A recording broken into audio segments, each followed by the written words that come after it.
we can say definitively that religions are all bullshit. Welcome to Brainstorm. We have the explicit tag for a reason.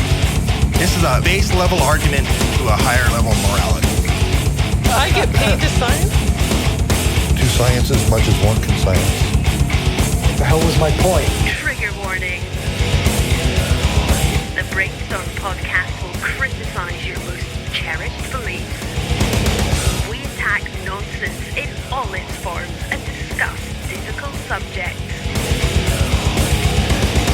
If you peddle pseudoscience, supernatural woo, or religious dogma, then this is not your safe place.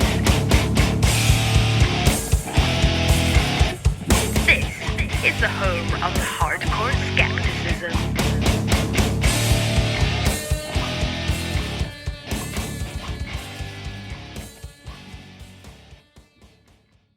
Hey everybody, I just wanted to say a quick hey and introduce this. I went on the Wayward Atheists podcast in order to debate the topic of no platforming. Is no platforming a good policy for universities? I presented my arguments. Ed Smith from the Wayward Atheists podcast presented his. And then we did some questions or a rebuttal type back and forth, and then we did questions from Dustin, and Dave E had a little bit of input as well. I am happy with the way this went. I had a great experience with the guys there. I think that I guess I'll leave it up to you to decide what you think of this debate. I'm probably not going to have an outro on this.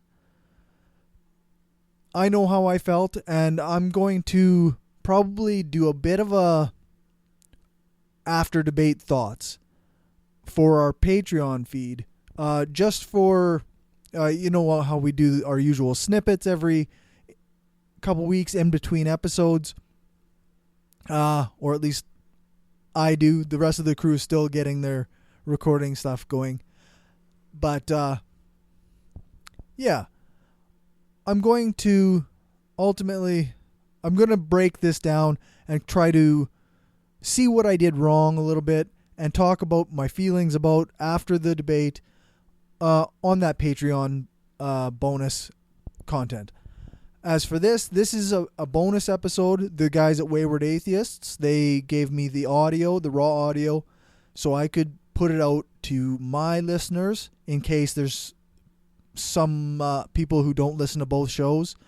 And I think while I still consider my arguments to be good, Edwards were also quite good, and I think that it was a good debate.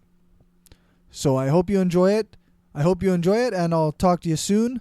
We're having Marissa McCool on the show again, except this time with the entire crew or whoever shows up at the studio this time. So look forward to seeing you Friday, March 3rd with our guest, Marissa McCool. I hope you enjoy the debate.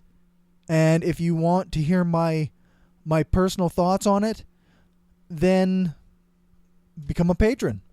All bonus content, all snippets, it's all available for $1 patrons and up.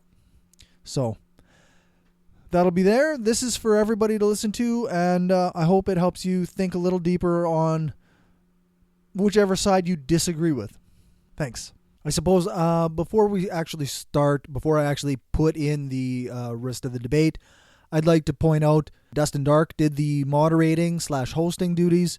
Dave E, or as they call him on their show, Big Black Gay Dave, did the recording, and both of them interacted a little bit at the end, and I was debating against Edward Smith, and their regular host, Dave Edwards, he was sick, so he couldn't make it. I'm replacing their intro with my intro, so I figured I better make sure that I put that stuff in there.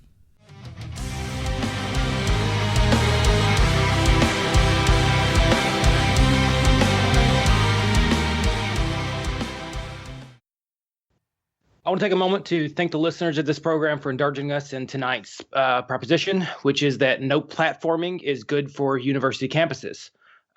With that out of the way, let's introduce tonight's competitors. In the red corner, representing fundamental free speech and the Wayward Atheist Podcast, weighing in at a putrid 200 kives, Edward the Executioner Smith. In the blue corner, representing no platforming and the Brainstorm Podcast, weighing in at 175 pounds, Corey Hardcore Skeptic Johnston. Rules for tonight's brawl go as follows. Corey, you get a 10-minute opening. Ed follows with a 10-minute opening of his own. And then we'll have a 20-minute rebuttal period, giving each one of you about a minute each to go back and forth. And then we'll cap this off with a 50-minute discussion at the end.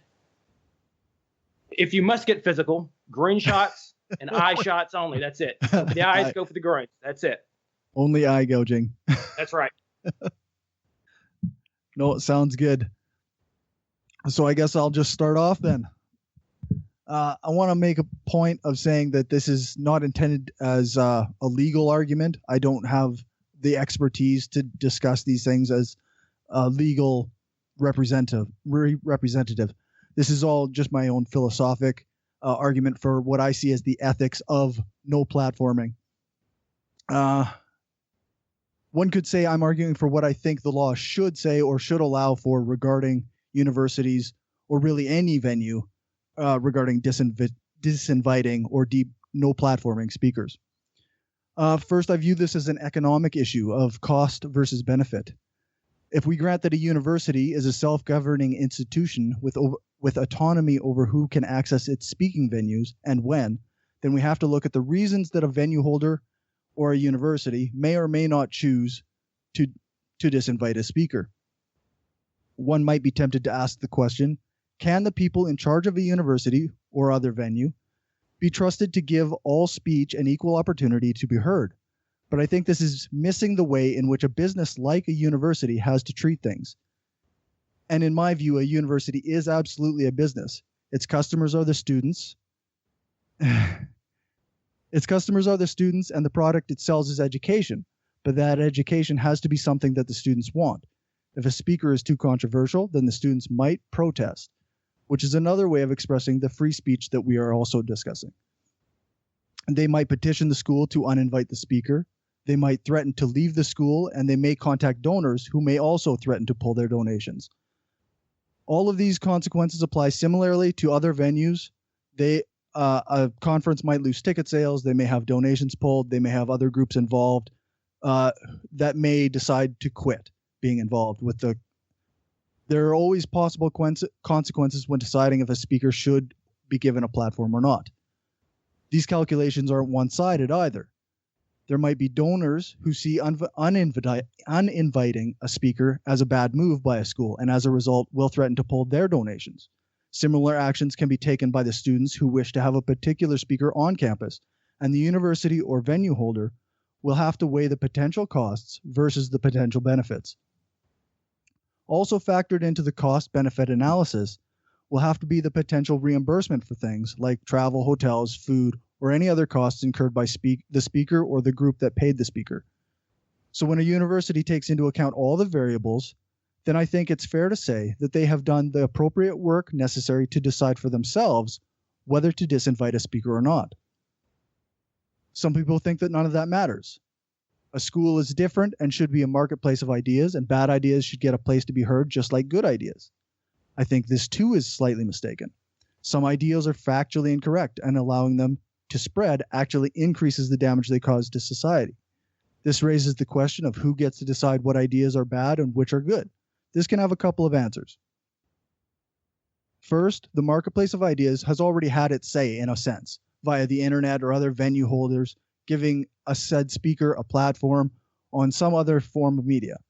This is how students know who the people coming to speak at their schools are, and this is how they know their positions and whether they should protest or petition the school.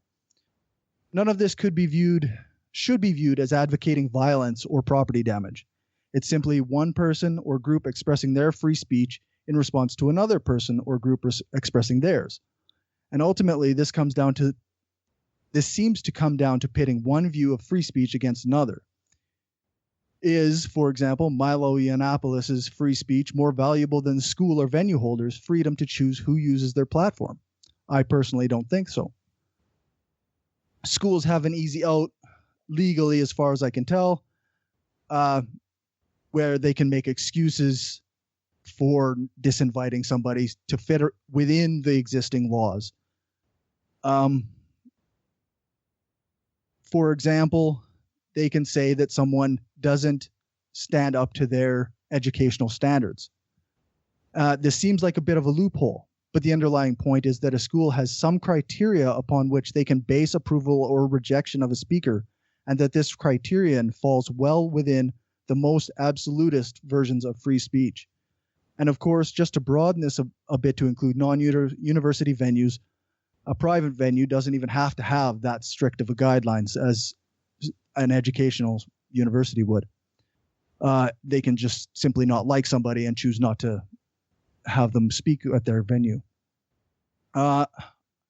Next, I want to talk, if I have a little bit of time yet, about why students might protest against a speaker.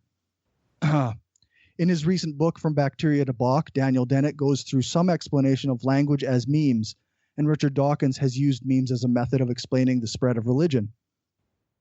I think that the memes or ideas that someone like Milo or a Richard Spencer spread can take hold in people's minds, even if they start out as just a bad idea among a small group.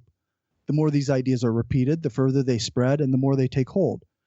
Racism, sexism, or bigotry in general seem to be memes that spread when given a larger platform. That's not to say that they will go away if they have to make their own platforms. For example, they have Breitbart, they have The Blaze, and there's InfoWars. But as we learned in the last US election, the more attention something gets, the further that meme can spread. The meme of Donald Trump as president was so pervasive on every news station, and that had a genuine impact on the outcome of the election. It seems fair to say that one can oppose the idea of giving a meme a platform from which to spread without actively censoring the meme itself. Students protesting against someone they disagree with can result in that person spreading that meme being forced to do so through a less efficient means, which is something I can agree with as someone who actively pushes back against pseudoscience and misinformation as much as I do. I guess my point here is that not giving one a platform doesn't equal censorship, that students or customers who want their venue holder or university to avoid having a certain speaker have the right to express that.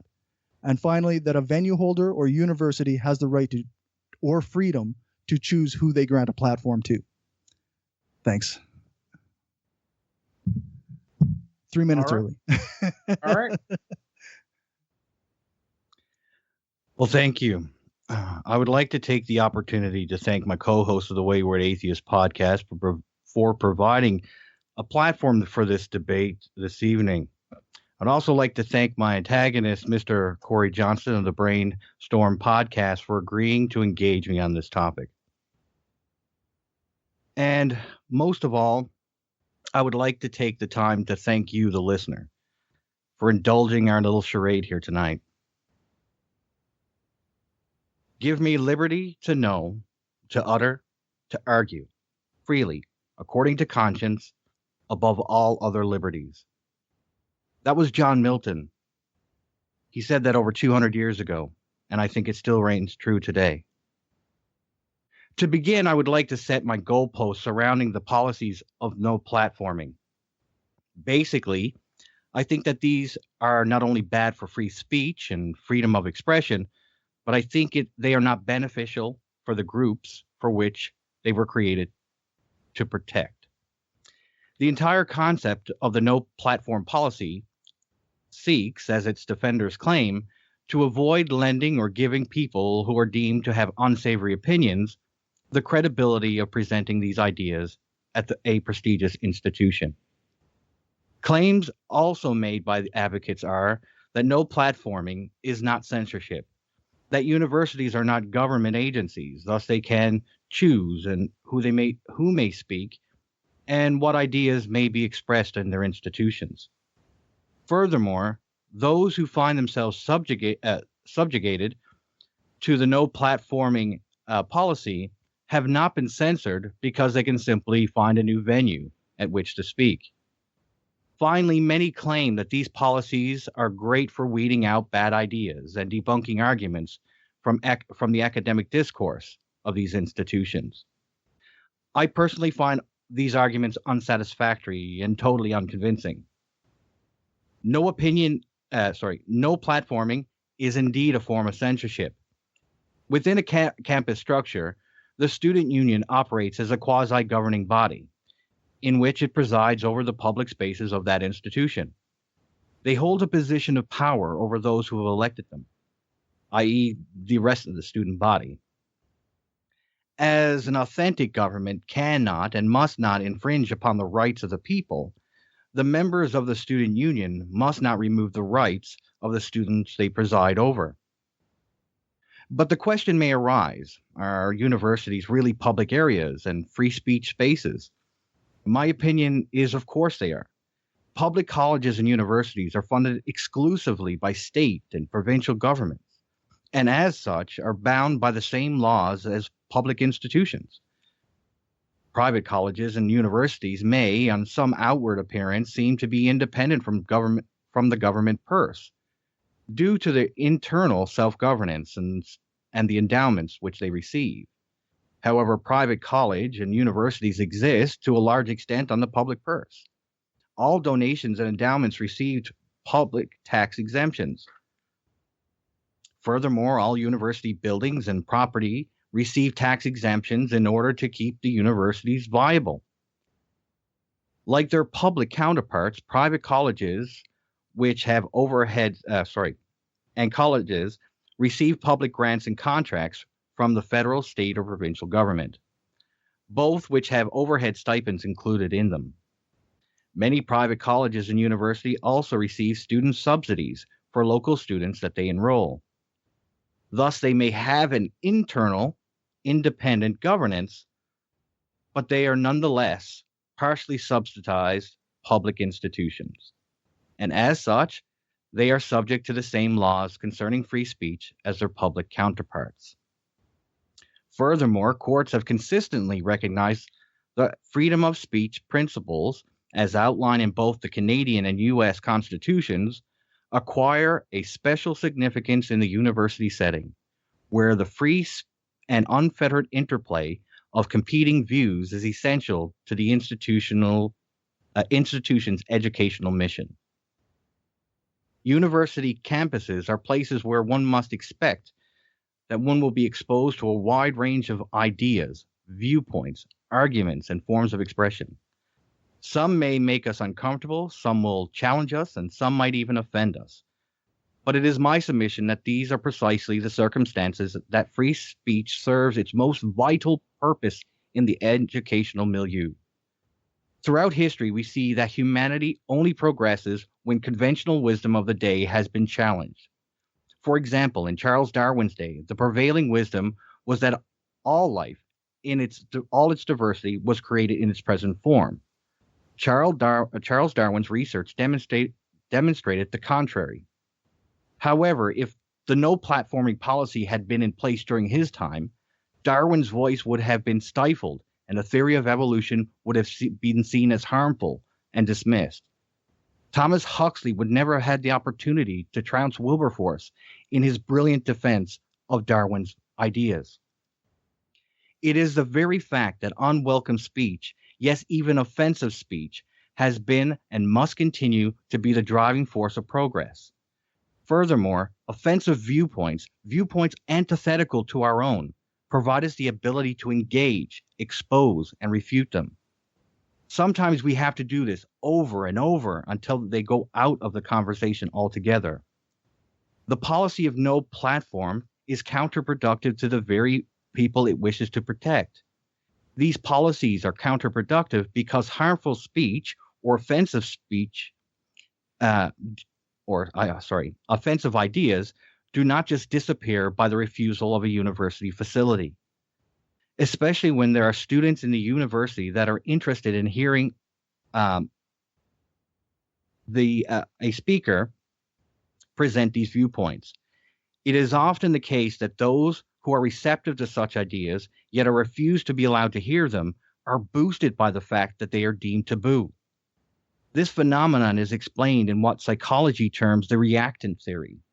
The reactant theory states that an individual or individuals who are denied or threatened with the denial of certain freedoms can cause an individual to adopt or strengthen their attitude or view that is contrary to what was intended, and will also increase their resistance to persuasion.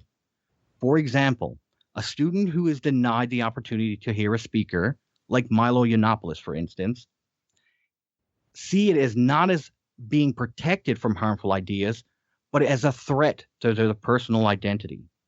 They will cling to the ideas of that speaker more diligently, and even will, when presented with evidence of that speaker's errors, misrepresentations, and outright falsehood, the student will be unlikely to be receptive to such corrections, nor willing to stop believing the ideas of that speaker.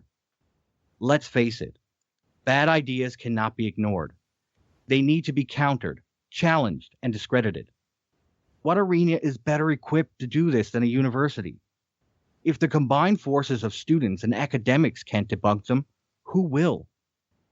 Thus, by removing bad ideas from being challenged and engaged on a university campus, these ideas will be thrust upon people who may be ill-equipped to handle or refute them. They become someone else's problem today and society's catastrophe tomorrow. What are the reasons to prevent speakers from addressing students? The most common argument presented by advocates of the no platform policy is that of offense. Offensive speech has long been the battle cry of those who wish to censor. The argument is easily refuted because what is offensive is subjective. If offense is the sole criteria by which you censor speech, it would be ripe with abuse, giving those who are the quickest to claim offense the power to veto anything that would be against their own personal dislikes. Is this not why we have the rights of freedom of speech and expression in the first place? To prevent this very thing from happening, that one subjective point of view does not silence another? We must also acknowledge here that sometimes offensive speech is a good tool. It allows us to show that situations, ideas, and attitudes that we hold are sometimes hypocritical or ill-informed. To conclude my arguments tonight, I feel it is important to define what free speech actually means, and thus show it's vital to the free and to a free and democratic society. Can I have about one more second? Free speech is the right to articulate, express, and disseminate one's opinions, ideas, and information. It is the right to receive opinions, ideas, and information. And it is the right of the individual to seek out information, opinions, and ideas without fear of government retribution or censorship or societal sanction. All right, thank you. I want to be fair here. I don't want to favor you. You know. Well, that's good. Oh, that's good. That's good.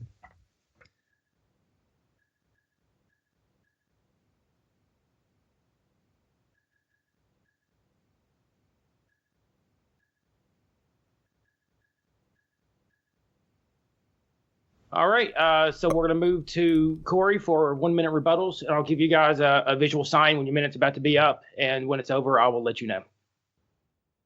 Okay, I guess you didn't say much I actually disagree with.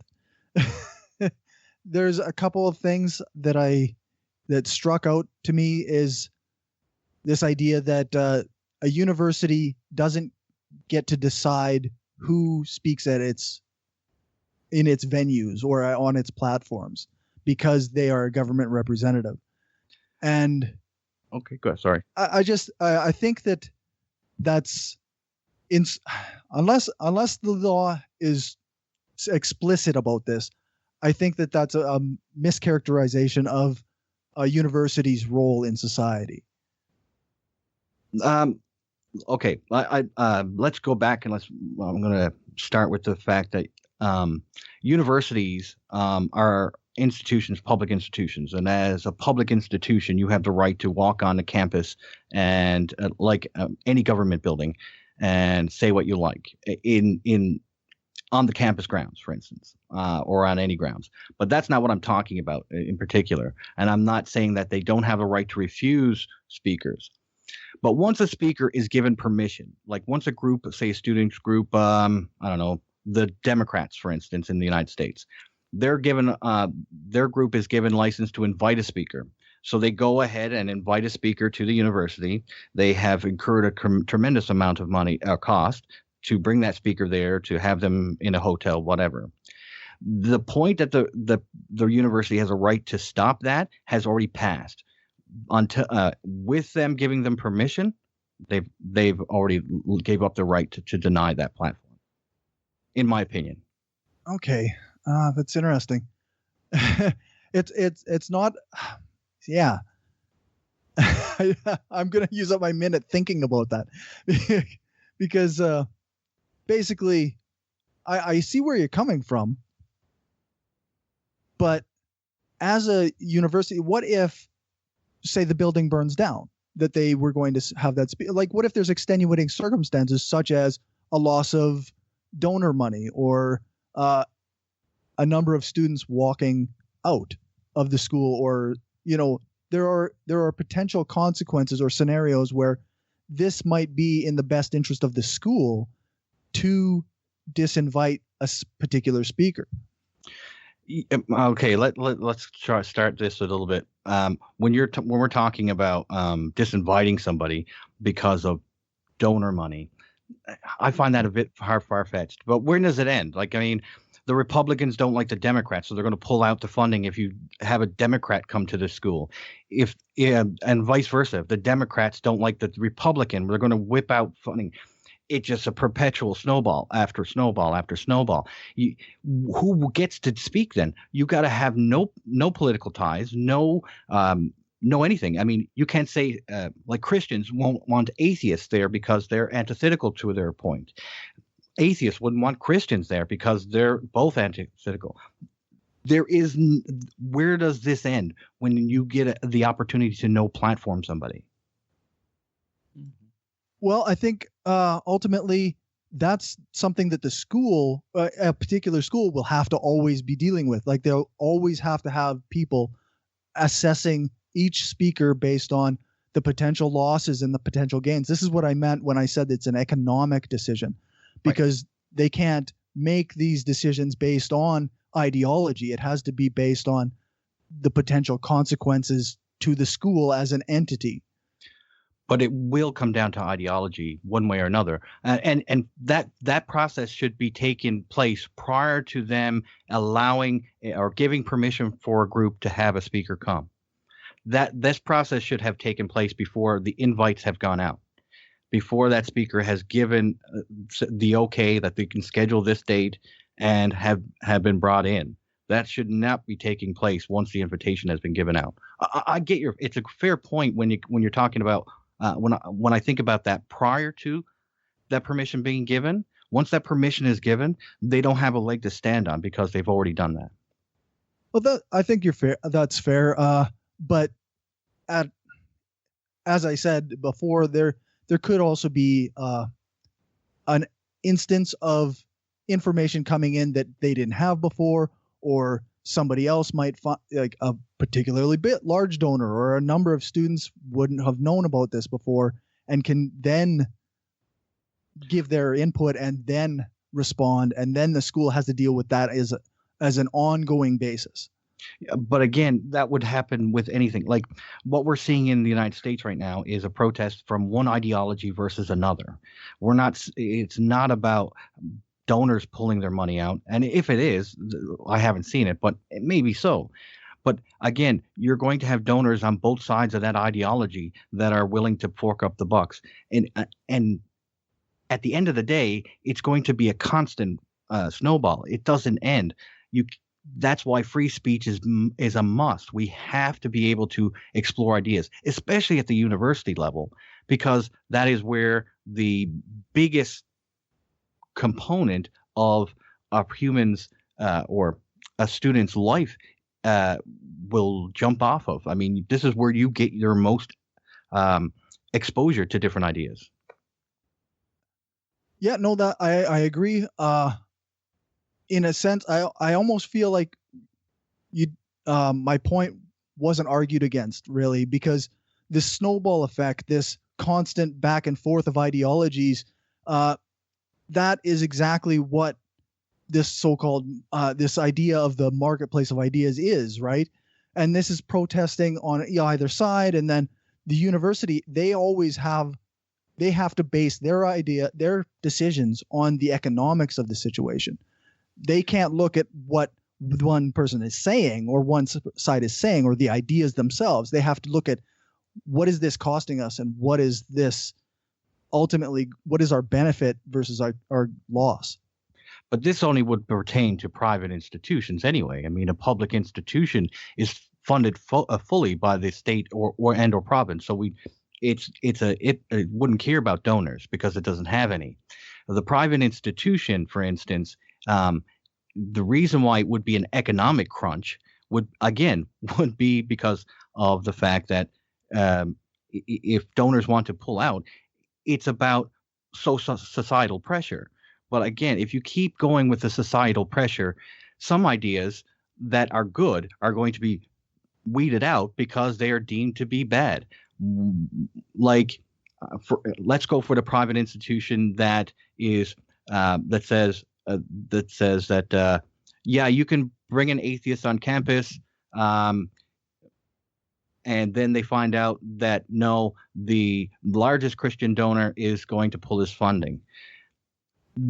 If that's the way, I mean, if it was climate change, it would be the same thing. Climate change, a climate change denier who has so much money, he's going to pull it out. I mean, that it just seems like it would be a never-ending story, and you could be pulling out money from. You're going over a little bit there, Ed. All right, Corey.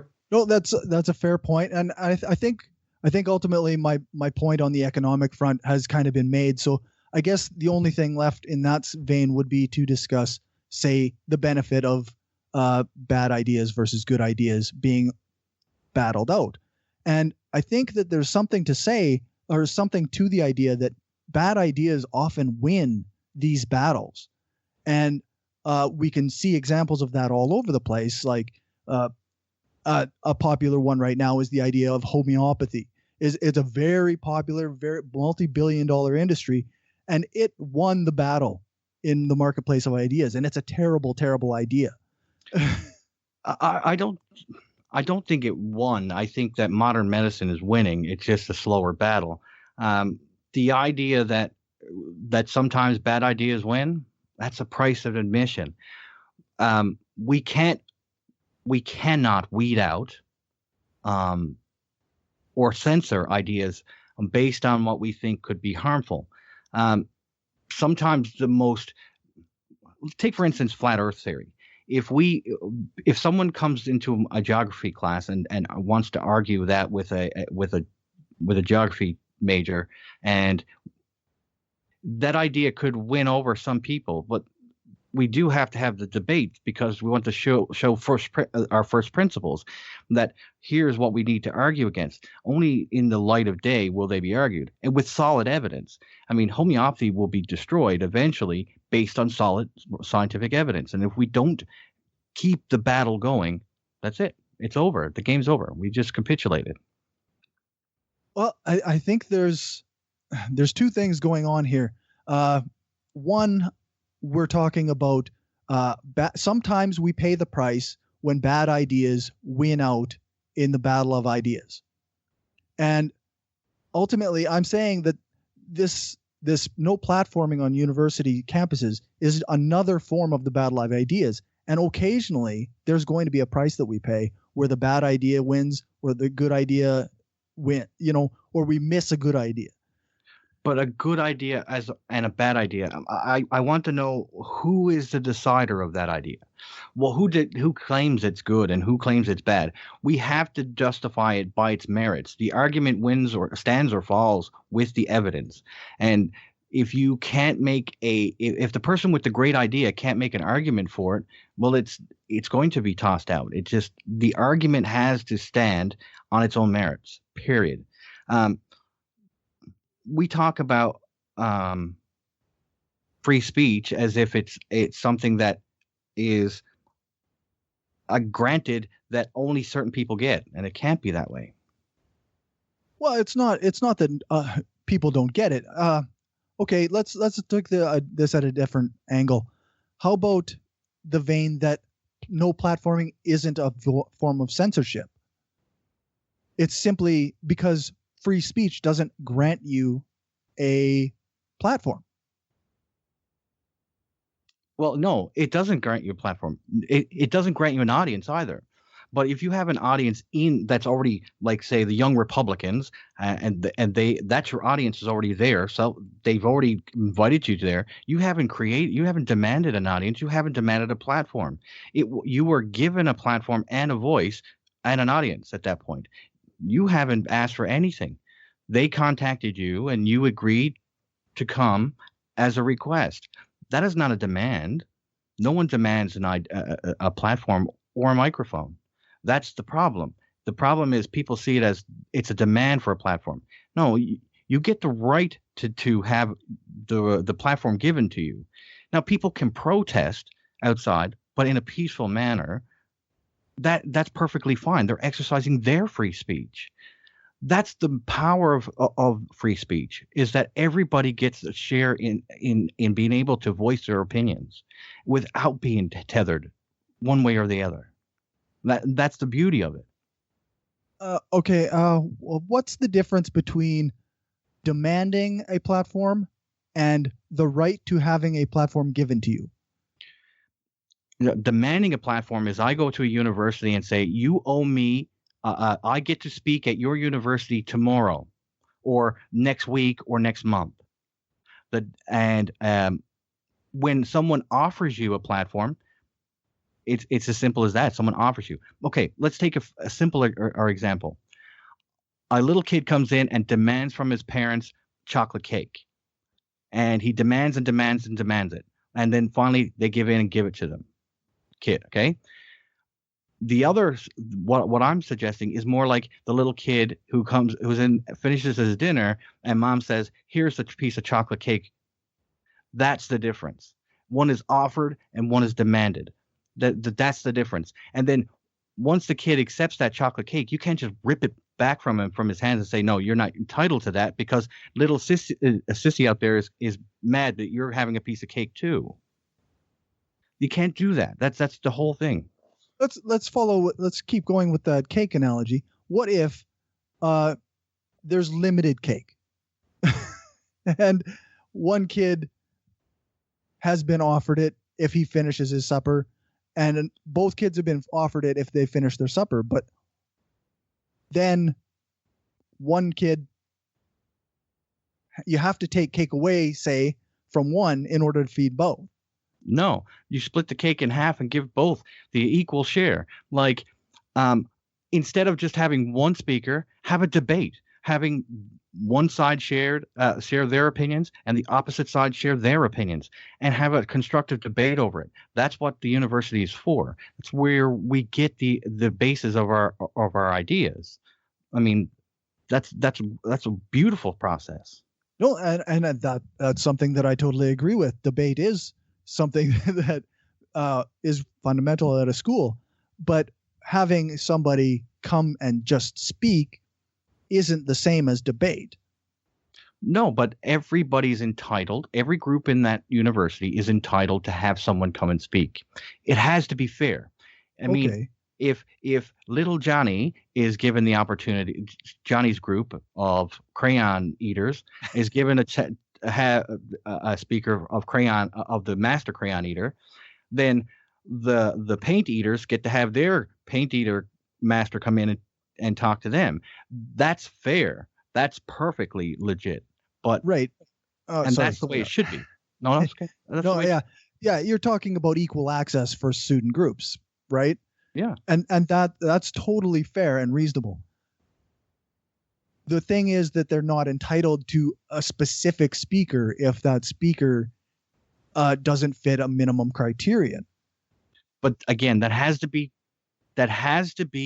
decided prior to the invitation going out. You can't just say, "Oh, wait a second, we goofed. That person doesn't fit my criteria." We should have had that done before we said, "Okay, student group, you get to have your speaker." That's fair. I just feel like maybe we're missing something here when we say that it has to happen before, because there's no guarantee that you can have 100% of the information before you approve something. But if you get more information after, then it seems reasonable to change the outcome of that. If somebody's qualified, if you are misinformed about somebody's qualifications, and then later you find out they're not qualified to speak, then it seems reasonable to say, "Oh, well, they're not qualified to speak." Okay, let's take a real life example.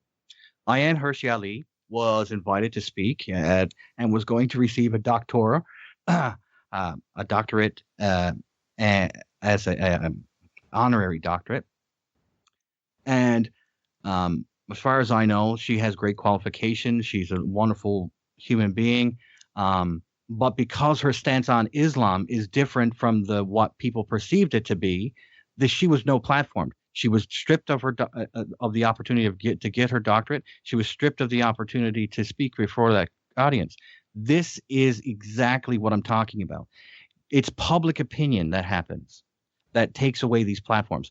I don't care if it's on the left that is being no platformed, or it's on the right that's being no platformed. It should never exist. And I went through all the statistics for last year in the United States of no platforms. It's a great group called FIRE.org. Yep. There was 307 no platforms. 48 of them were done by the right trying to tried to no platform the left, but the rest were from the left. Now it's unbalanced. I get, and I could care less about the unbalance. I don't think there should be one of them, not one. Every speaker should have the right to speak, and that is offered. That they can't come into the university and demand that space. I agree, but once it's offered, that's their right to speak at that engagement. And I don't think that should be retracted under any circumstances, unless they're committed a felony and they're going to be arrested and go to jail. That's the only caveat to that. I think that on this point, I think we may be at an impasse. I think that a school, if they have the right to decide ahead of time if somebody can or can't speak at their school, then they have the same right to decide that further down the road. And I don't see a good reason why somebody has the quote unquote right to not be disinvited if they aren't automatic, or if they're not previously entitled to the right to a platform, then that right doesn't come when somebody says, "Yeah, well, we'll give you this platform." Okay, so basically what you're saying is that if given new information, that it should be able to remove that person from speaking. And I see it as like this. I'll go back to my Thomas Huxley's Defending Darwin. He stood up in the midst of a group of creationists and was given the platform to speak on Darwin's defense. He trounced Wilberforce that day, and yes, evolution didn't pick up like a rocket ship after that, but it got people to think. So that is the reason why I'm saying let these people speak.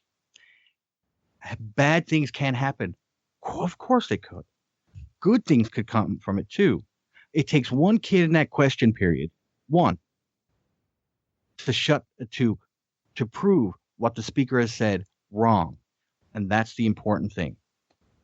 With a good speaker, that I can agree that if you let them speak and they have a good question come at them, then they will answer that, and you'll have a back and forth. But quite often with some speakers, Milo in particular, they don't. They instead mock the question asker and stymie debate. Yeah, but again, that's one speaker, one lecture, one time. That's when you have the opposite opinion, have a speaker come in and show them how it's done. I mean, this is a thing that necessarily has to take place. Okay. I guess it's my turn to ask you questions. Okay. It's a feisty topic here, guys. But time is up for the rebuttal there.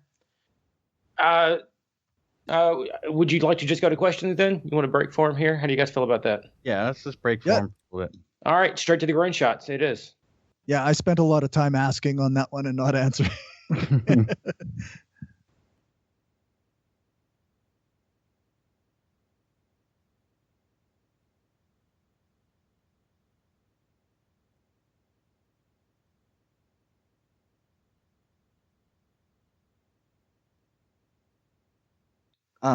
One of the things that I wrote down when I was hearing you was about again about money and it's because one of the things that you said was that donors could take their money away, and I'm going back to the beginning of our first discussion was that they get a chance to whip their money out because they don't like who's going to speak.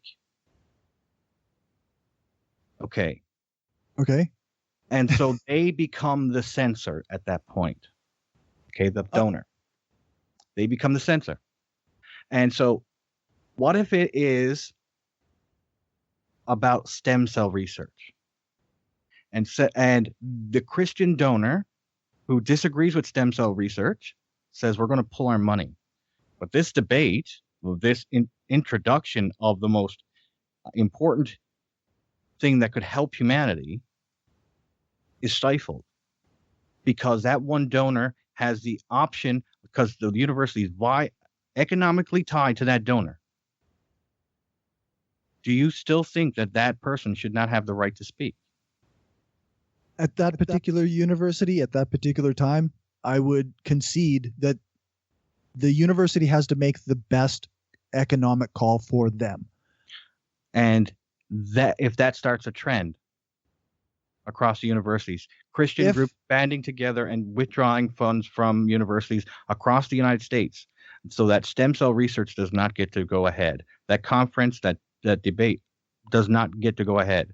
Does that still seem fair and equitable? And I think the hypothetical slippery slope that we're on ignores the fundamentals of many of the Christians who do donate to universities. Like there's so many variables involved in that particular instance that it would be tough. It would be really tough for anybody to stop or like halt all stem cell research based on deplatforming one particular speaker. At that one time, but if that same one speaker goes through, is scheduled to speak at Harvard, he gets no platform. Scheduled to speak at Yale, he gets no platform. He goes to UC Berkeley and goes on. He goes through the chain of the major access points for information and gets no platform based on public opinion, and the donors are willing to remove themselves, and that includes students, to remove themselves from the conversation because they feel that what he's saying goes against what they believe. Well, essentially, I think that if those people, like the students that would, they're like these people who are willing to change schools or stop donating to a school based on a particular speaker, or in this case, a stem cell researcher, they've already removed themselves from that discussion in a sense, because they don't want to hear what's being said. And the people who want to hear it will hear it in other venues, and they'll find ways to support it. This is one of the only things that I like about capitalism is that Right. economically there's always a way to achieve goals. But the university itself, the institution, the reason why it exists, and as courts have said, free speech is fundamental to the educational mission of the institution. It has to be that the right of every individual, whether who cares who it is, has a right to speak once it was the opportunity has been given them. That's a court decision after court decision after court decision. And it is said that because of the fact that it shouldn't be other venues holding these important topics. It is the universities themselves that are the right, that have to have these discussions. This is where we're going to turn out new doctors, new lawyers, new academics. That's why the university setting has to be able to be open to whatever ideas comes its way, because the reason why they're there is to compete. And what it's like in the scientific method, for instance, we have competing hypotheses, and they compete with each other, and they build up their evidence, and then it goes to peer review.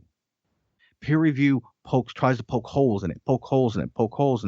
If it stands up to that scrutiny, then it's worth keeping. Otherwise, it's discarded. And that's what a university has to do with ideas. Poke holes in it. Those ideas that maintain their integrity after that, those are worth keeping. And that's why it's a valuable institution to have. Otherwise, we'd go to community college. I think that the university, I mean, in an educational sense, you're 100% right. These people have to learn the facts, how to think, what bad ideas are out there and what good ideas are out there. But that's not the same thing as having a person speak in a venue to a group of people who want to hear that person speak. That's a different this idea that no platforming a particular speaker or even a number of speakers amounts to a loss of education. I think it's drawing a line where there isn't one. Okay, what about the fact that if a group of people, like say the young Republicans or the young Democrats on campus, invite a speaker, it's open to anybody who wants to come, but specifically to those groups. And that speaker comes and speaks to them, but there's a group of people that don't like that speaker, and they have the right to protest, but peacefully, obviously. We don't want rights. But the other people don't have to show up to listen to that speech. The only people that are listening to that speech is that specific group. So how is no platforming that speaker logical? If you don't want to hear the speech that's going on, you don't attend. Well, and like I think just to use an example I heard on another podcast, there was somebody who didn't like Joe Rogan's comedy, so he just didn't listen to it or didn't watch it, and that's fair. But in a university setting, there's an additional amount of weight added to things. But that's in the out. cultural mindset, right? No, not really, because I mean, when I was at university, I went to I had an opportunity to hear a lecture on banjo making. It wasn't given an exact same, the same weight as as a lecture on particle physics or my lectures that I received in archaeology. It was an extracurricular nighttime lecture that I could attend if I wanted to. If I didn't want to, I didn't have to go and hear about banjos. So it was a great lecture, by the way. But anyway, I didn't have to attend, so it wasn't given any weight at all by the university. It was just an after school lecture. So I don't see the point. I don't see it. Doesn't follow logically to me that it gives weight. Okay. That doesn't follow. I wonder if I can express this. How I can express this? Okay, so students don't like a speaker being at their school. Mm-hmm. Granted, they don't have to see that. But what if that speaker has impact on other students which cause them to have an action at the school? Like, I mean, this is just hearsay. I don't know 100% if this is factual, but supposedly at one of Milo's talks, he was going to be discussing how to spot and illegal immigrants on your college campus.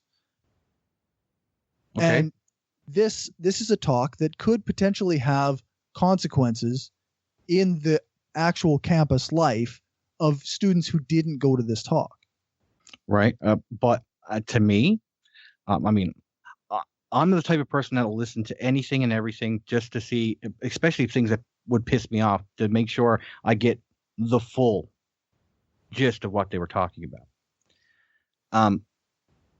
That could be a scenario that someone made up. That was a story someone made up to inflame people to get them to protest against Milo Yiannopoulos. It very well could be. Yeah, and the problem with that is, unless you hear what they have to say, you're going to push it. By changing the venue. Like I said in my speech earlier, the idea doesn't go away. You could push it off onto the main public that probably are not equipped to deal with that idea, and it might germinate. Like Nazi Germany, for instance. Okay, in World War II, we dealt with fascism. We knocked it out physically and militarily. We used the greatest army ever contrived to go after fascism. We beat Germany, Italy, Japan, and we stopped fascism, the military force. But the idea of fascism was lurking and lurking and lurking in the dark. And every time it raised its ugly head, we knocked it back by open discussion, debate, and we proved it, debunked it, exposed it for what it really is. But right now, with the process of no platforming, we don't get that opportunity because the universities are the first place where we need that first line of defense. When it rears its ugly head, we beat it back again. But now it's rearing its ugly head because we don't get that chance. Because it's taboo to talk about fascism. I'm not sure I really understand how university students who are quite often just out of high school are more equipped to deal with bad ideas than the rest of society. They're not. And many of which who have already been educated in universities. Because the academics that are there, students there are learning, period. The idea is to expose them to 100 million ideas that in their lectures. Those ideas will be challenged. So they start repeating that into their lecture because a lot of them do. And then the professor challenges that idea. Or the professor says, I'm going to take this, since the speaker was here, I'm going to take this and I'm going to debate this in the middle of my class to show the validity or falsity of this topic. But professors are afraid to do that now because they're afraid that their people will no platform them. They will lose their jobs. That's the danger and slippery slope that I'm seeing. It's not that one speaker was dismissed. It's that it's a culmination of constantly dismissing people. And now they're even going after professors that are provocative. Many of them don't even hold the positions that they speak about in their classrooms. But they're doing it as a way to get the conversation started so that they can beat these ideas down. They can't even open their mouths about it. And that's the scary, slippery slope of no platforming. Okay. I see what you're saying, but I haven't heard of any instances where professors have actually been no platform, so I can't speak to that. or removed because they presented controversial ideas and in a debate format. But what I'm discussing is the idea of a particular speaker at one time or another being deplatformed, and I don't see the slippery slope as inevitable. I see it as a bit of hyperbole. No, the slippery slope is simple.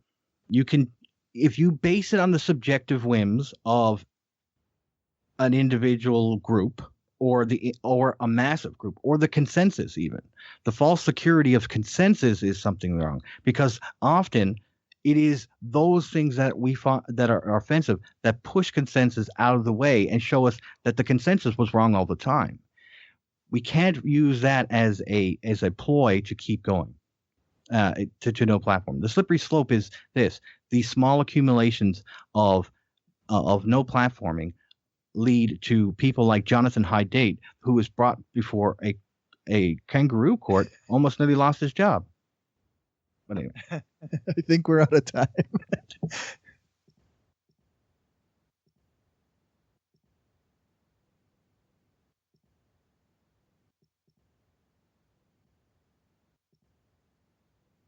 All right, gentlemen. Corey, do you have a closing remark or closing statement? We're going to give you a couple minutes here if you have anything. I don't have anything in particular. I just want to thank you guys for giving me the opportunity to have a real discussion about this. I know too often online people get into name calling battles about because they disagree on these things, and I think me and Ed are walking away from this still disagreeing, and that's totally fine with me. That's the way this is supposed to go. Edward? And that's free speech. But I'm going to close with a quote by Daniel M. Gilbert. We live in a world where people are censored, demoted, imprisoned, beheaded, simply because they opened their mouths, flapped their lips, and vibrated some air. Yes, those vibrations can make us feel sad or stupid or alienated. Tough shit. That's the price of admission to the marketplace of ideas. Hateful, blasphemous, prejudiced, vulgar, rude, and ignorant remarks are the music of a free society. And the relentless patter of idiots is how we know we're in one. When all the words in our public conversation are fair, good, and true, it's time to run for the fence. Thank you for doing this with me tonight, Corey. I appreciate it. You bet. All right.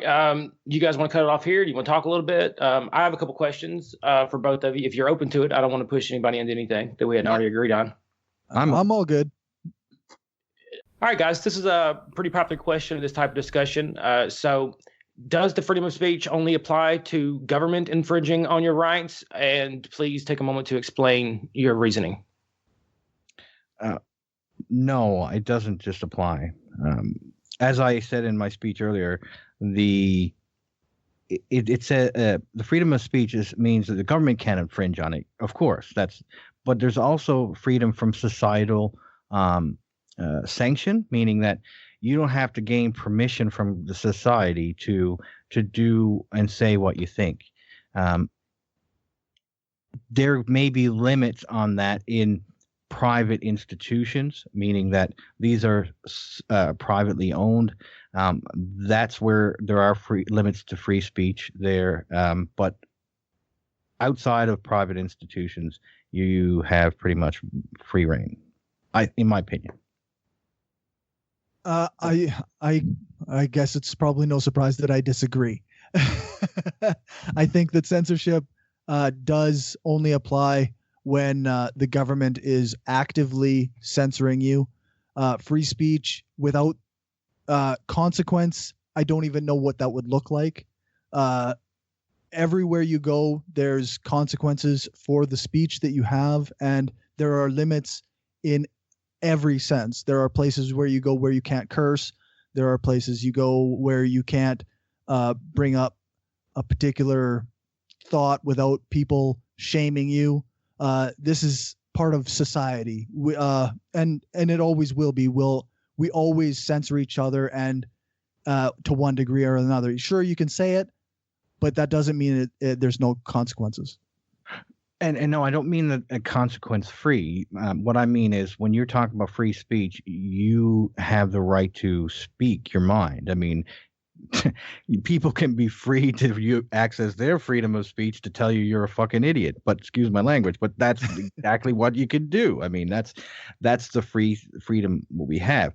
There are different laws and different things that limit free speech. Yes, like hate speech in Canada. Blasphemy Blasphemy in Canada. Yeah. But I mean, in Austria, you can be arrested for denying the Holocaust, which is retarded. There's actually a number of countries where that's the case. It's a little odd, actually. But I think unfettered free speech is what we should be aiming for. Cord, do you have any response? I guess, I mean, it's if the government isn't limiting your speech by via some action, then I think we have free speech, and that's I don't know what anything else could possibly be meant by that. Okay, I have kind of a follow-up question here for both of you here. Do you think there are any other rights guaranteed in various governmental constitutions or charters that only guarantee that the government can infringe on your personal rights rather than, everyone else? Ed? Off the top of my head, no, I can't see any of them that society can limit. Your freedom of movement, only a government institution like police can stop, or border, which are government institutions can hinder that, unless it's on private property. That the private sector is the only caveat to that, and there's very few rights that you can be taken away by society itself. Yeah, to be honest, I'm not entirely sure.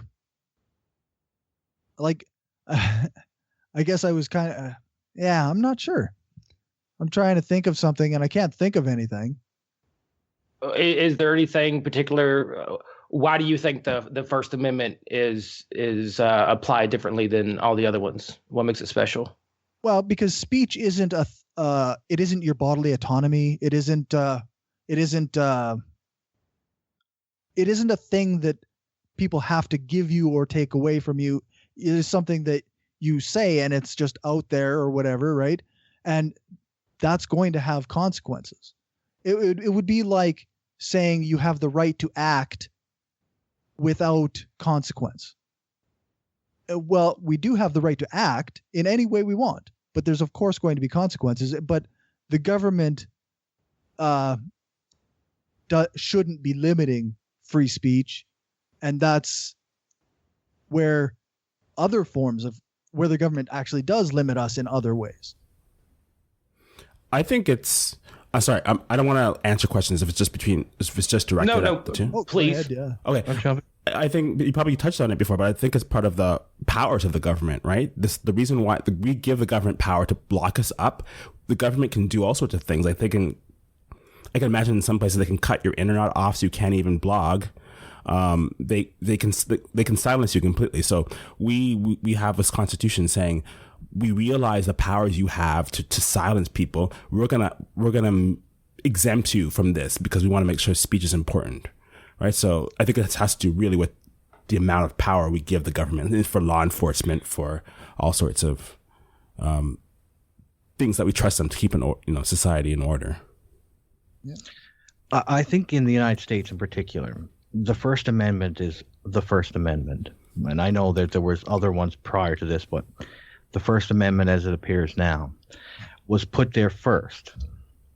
What is because words are better than violence. We use words to discuss, debate, and share and change people's perspectives. If you can't accomplish that through diplomacy, through other countries, diplomacy, you have no other than to go to number 2, which is the right to bear arms. That is essentially why it's 1 and 2. If you can't get through diplomacy, then like with your government, you can't, and the government tries to take away anything, you have the freedom of speech. Well, then if not, you have to go to the Second Amendment, and which is the exact same thing what governments do. Diplomacy first, try with words, and then if not, well, then there's war, and that's something that no one wants to go through. And that's that's my point of view. In your response there? No, that's well said. I got nothing. All right. Well, I wrote down a few questions here, and the troll in me wants to ask them. I want to play the part of the YouTube comment section. And of course, we cannot release this if you don't like the questions, because it's not fair for me to jump in, right? But one thing when you're talking about homeopathy, and I've heard this argument before, homeopathy makes, a few $1 million a year, and that's a disgrace. Multi-billions, but yeah. Okay, billions, fair, whatever. I think that the idea of using authoritarian means to stamp out credulity, just gullible fucking people, that's a little scary to me. Like, there's always going to be some dumb people with some dumb ideas. And one of the problems I think with like reporting today too is there's always going to be some crazy asshole on Twitter with a crazy asshole opinion that you can make news and outrage out of. And I think this works in a similar way. Do you have any response to that? I guess my only response is like that it's not. I think it's being mischaracterized. Like, no platforming to me isn't this authoritarian foot stamping down free speech. It's just a venue deciding that they don't want people, a particular person speaking there because it doesn't benefit them or that it actually may hurt them. But again, who is the censor?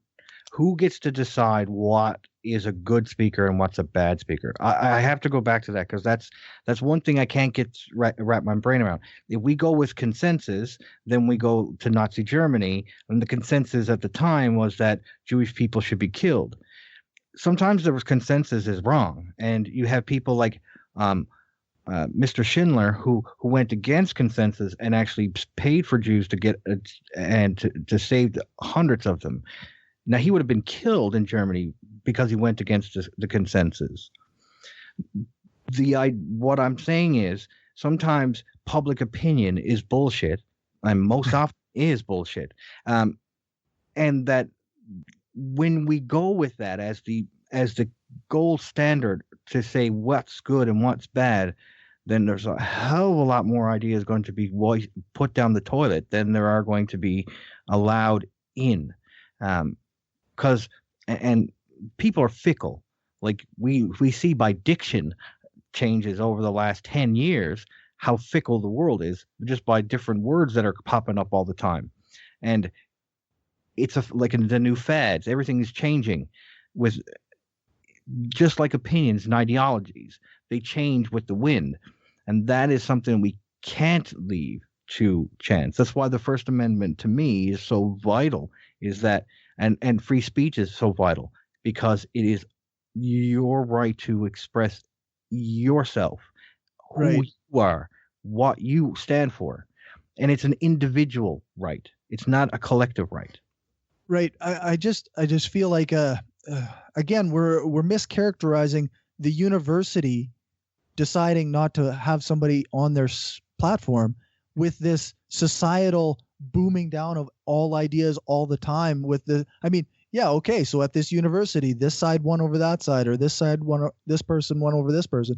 But in society, we always decide what ideas we like more than others. That's why one website gets millions of hits and another one gets 6. Like this is the way that we run in society, in a almost an intellectual capitalism. Yeah, but what I'm saying is the 6 are not stamped out by the million.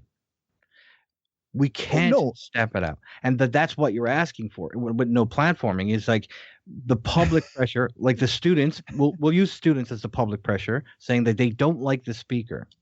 Okay, right. This group of students, maybe a lot, maybe a few shit disturbers that don't like the speaker. And they're going to cause damage to the university, or they're going to cause a fuss. And so they say, it's not worth it. We're going to plug this person out of here.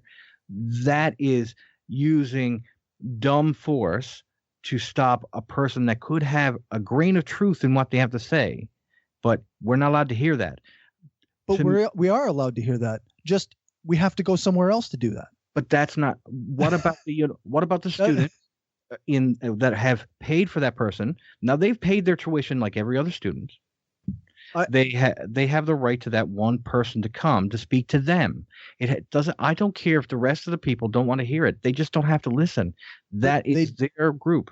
They have access. They have the right to equal access to the venue, and to have their ideas heard. They don't have the right to a particular speaker. Why?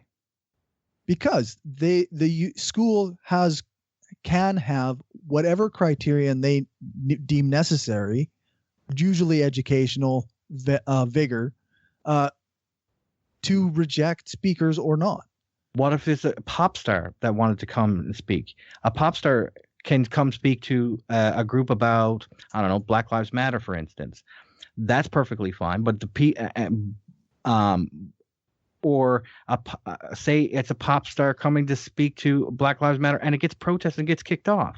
I mean, to me, you're denying the group, no matter who it is. If they're intellectually stupid, they have to have the right to be able to speak once that gets. I'm sorry. I'm very adamant. It's all right. Corey, do you have any response real quick? And I have one more question when we're done with this. Just to the pop star analogy, I think this happens quite a bit actually, where bands get invited to a school and they end up getting disinvited because students don't want their school paying for a band that isn't based on that isn't educationally useful to them. Right, but that's if the university pays. Many of these speakers are paid by the student groups that fundraise for that particular speaker. So not only did they lose their facility, but they lost the money that they intended to have. And I mean, I don't know if this is how it is done, but in my opinion, it should be that the school should have to count that into their losses and reimburse that group for those fees. Yeah, I just think it would be a never-ending cesspool of the university going bankrupt by it. I really would, but that's okay. Go ahead with your next question, Dustin. All right. So this is more of a statement that I'm gonna throw in my opinion. And Corey, you've really seemed reasonable, and I really appreciate your argument tonight. So I'm just curious to hear your opinion. I'm feeling this might bring us together a little bit, all three of us. In events like when Antifa showed up and the riots that followed and deplatformed Milo at Berkeley. How do you feel about that type of methods? And I would also like to point out that when you use a protest to physically shut down an event in that type of way, in my personal perspective, it doesn't just infringe on freedom of speech, which is what everyone likes to talk about. It also infringes on the freedom to assemble, and it infringes on the freedom of free movement throughout the country that you're a citizen of. I personally find that particularly egregious, and I'm very concerned to see that there is a fair amount of support among the left. How do you feel about it? Actually, I agree totally. It bothers me that people think that violence is the right way to do this versus petitions and protests. And I get the inclination. Like I have it in my head too. Like I want to punch a Nazi. I want to do this shit. I want to burn shit to the ground sometimes, but I don't do it because that's not living in society. We live in a society where we don't get to burn shit to the ground just because we're angry. And personally, I think that physically blocking somebody is also not acceptable. That's their bodily autonomy. If the university has done all the cost benefit analysis to determine that a speaker should be at their university, and you get in the way of people and physically block them, I think that's crossing a line. And while I wouldn't necessarily make that sort of thing illegal, I certainly frown upon it. I certainly think that's something that's not cool by any stretch. Do you think those protesters should be arrested? You said it shouldn't be illegal. Should they be removed from the scene, let's say? Yeah, they should be removed from the scene. If they're stopping somebody from going to a venue that they paid to be at and it's all gone through all the proper channels and everybody's figured everything out, I think that a person who's physically blocking access should be removed. All right. I think that's very reasonable. Ed? I have to agree. So, and some parts I agree, and some parts I disagree. But for the majority, I agree totally. I mean, the idea that somebody can get pissed off and start destroying things. Are we fucking 5 again? I mean, this is grow up. I mean, violence begets violence, and that's something you don't want to start. Is a civil war, and that could happen. But I mean, I am all in favor of people protesting people they don't like. Protest is vital to free speech movements. UC Berkeley was famous for its free speech marches. I mean, this is the irony of this whole situation. It is the birthplace of the modern free speech movement. And I love a good protest. But I want it done in a responsible way. And we have to do it in a responsible way that gets our message across, but we don't resort to childish tactics of burning down things and blocking human beings from actually accessing things that they deem to want to listen to. There's crap. People listen to rap. I personally don't like rap, but I'm not going to block someone's right to do it. Just like someone doesn't want me to listen to Irish music. They can't block me from doing it because there's a point, there's a line where everybody will cross at one point once they feel threatened. And that's what we have to prevent. I like to point out that Ed thinks that people do rap. They don't listen, they do rap. Whatever. Like one does coke. Anyway, I think that concludes tonight's episode. Any final closing statements for anybody? David? I think it was a great discussion. Some nuanced points on both sides. Free speech is definitely important, and I think talking about what's going on in universities and in other domains it's a great conversation to have. So yes, absolutely, and very respectful and great conversation too. Yeah, just so everybody knows, me and Corey are not go punch each other in the face or anything. No, there's no aggression here. It was actually a really good discussion. I'm glad we did this. Yeah, me too. And to be honest, it made me think a lot more about my position as well. So I appreciate it. Yeah, and same here. Like I said, coming on here, I'm never 100% on anything. I thought I had some good arguments for my side, but you made some really good arguments on your side, and I mean, I still think I'm right, but that might take a couple days to sink in if I change my mind. And I think I'm right, but that's the nature of the beast. But I'm glad that this is what needs to happen more is real, honest debate and discussion, so that that's right. We're not building up these freaking us against them type mentalities and starting violence. That's crazy. Yeah, we're on the same side. So I mean, thank you for allowing me to do this and to chastise you on Facebook to get. Yeah, it was fun. So I said I wasn't going to do an outro, but I will do a quick one. I just want to mention that you can find the Wayward Atheist podcast at Spreaker.com/user/WaywardAtheists. They're a great bunch of guys, and I think that you would probably enjoy their show. It's a good show. They cover a broad range of topics. Despite having atheists in the name, it's not only about atheism. It's a very good show and a very well produced show. I encourage you to go listen to them. And that said, I hope you enjoyed this debate and this bonus content, this extra episode of Brainstorm, and I hope to talk to you soon. Have a good night, and remember, the truth matters.